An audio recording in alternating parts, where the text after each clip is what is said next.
अब कभी नहीं छूटेंगे आपके फेवरेट टीवी शोज ZEE5 के साथ बिल्कुल फ्री। दुआ बेटी को बुलाओ। अगर पीर साहब को दुआ और मेरे रिश्ते की खटास के बारे में मालूम हुआ तो इन्हें बड़ी ठेस पहुंचेगी। किसी भी तरह मुझे पीर साहब से ये बात छुपा के रखनी होगी कि दुआ घर छोड़ के जा चुकी है। बरखुरदार, अभी तक आपने दुआ बेटी को बुलाया नहीं। बुलाना क्या है, दुआ खुद ब खुद आपके पास आ जाएगी, आपसे मिल लेगी। फिलहाल मुझे कोई जरूरी काम से जाना है तो इजाजत चाहता हूँ आपकी। बरखुरदार, ये तुम्हारी आंखें बता रही कि तुम मुझसे झूठ बोल रहे हो। तुम्हें कोई जरूरी काम नहीं है। कुछ देर के लिए रुक जाओ बेटा, मुझे तुमसे कुछ जरूरी बातें करनी है जो तुम्हारे बारे में भी है और दुआ बेटी के बारे में भी। आओ बैठो। लो, कहीं भैंस पानी में। अम्मी, आपने पीर बाबा को मेरे और हैदर के बारे में बात करने के लिए बुलाया है, लेकिन ये तो दुआ की बात करने बैठ गए। करने दे, वो दुआ जादूगरनी है। पीर बाबा भी उसके असर से नहीं बचे हैं और हकीकत तो ये है कि पीर बाबा को सच्चाई का इल्म ही नहीं है। आपने पीर बाबा को बताया नहीं कि उन्हें क्यों बुलाया गया है? कैसे बताती कि दुआ के सौतन के हक में बात करने के लिए आपको यहाँ बुलाया है? तू नहीं जानती पीर बाबा को, वो हमारे घर में कदम तक ना रखते। लेकिन अम्मी, पीर बाबा को तो इसलिए बुलाया गया है ना ताकि हैदर उनकी बात मानकर मुझसे वो रिश्ता कायम करे जिससे हमारी औलाद वजूद में आ जाए।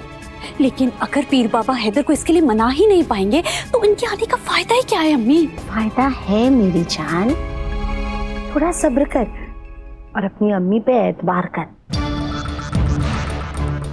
मैं दुआ का इस्तेमाल करके ही पीर बाबा को तुम्हारे हक में बोलने के लिए मजबूर करने वाली हूँ।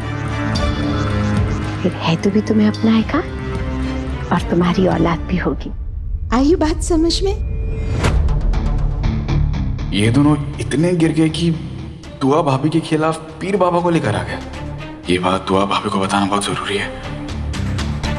क्या बोल रहे हैं रवि भाई? अम्मी का दिमाग इस कदर खराब हो गया है कि हैदर और गजल का रिश्ता कायम करने के लिए वो पीर बाबा का इस्तेमाल कर रही हैं। नहीं भाभी, अम्मी ऐसा ही करने वाले, मैंने खुद अपने कानों से सुना भाभी। मुझे तो यकीन ही नहीं हो रहा कि ये वही इंसान है जिन्हें मैं अपना सब कुछ माना करती थी। आज वो गजल का साथ देने के लिए इस हद तक गिर जाएंगी, मैंने कभी नहीं सोचा था। अम्मी ने बहुत सोच समझ कर चाल चली है भाभी। अम्मी को ये बात अच्छे से पता है कि हैदर भाई बहुत इज्जत करते हैं पीर बाबा की। आखिर उनके आशीर्वाद से आप दोनों का रिश्ता तय हुआ था, उनके आशीर्वाद से तो हमारा कारोबार चल पड़ा था। अम्मी को ये बात अच्छे से पता है कि हैदर भाई उनकी बात कभी नहीं टालेंगे, इसलिए वो पीर बाबा का सहारा ले रही है। अम्मी की साजिश नाकाम होने वाली है। पीर बाबा बहुत पहुंचे हुए हैं। इंसान को देखकर उसकी फितरत जान जाते हैं। जैसे ही वो गजल को देखेंगे ना, उन्हें गजल की हकीकत मालूम हो जाएगी और फिर हैदर और गजल का रिश्ता कभी कायम नहीं होगा और ना ही गजल को औलाद का सुख मिलेगा। भगवान करे ऐसा ही हो, पर मुझे कुछ ठीक नहीं लग रहा भाभी। अब अम्मी और गजल को बहुत अच्छी तरह जानती हैं, कहीं उन्होंने पीर बाबा को गुमराह कर दिया तो? जैसा आप कहें पीर साहब, बताइए क्या बात करनी है, कहीं नहीं जाऊंगा मैं। दुआ बेटी को बुलाओ, ये बातें उनके सामने ही हो तो ज्यादा बेहतर है। ZEE5 ऐप डाउनलोड करें और देखें सारे एपिसोड्स बिल्कुल फ्री।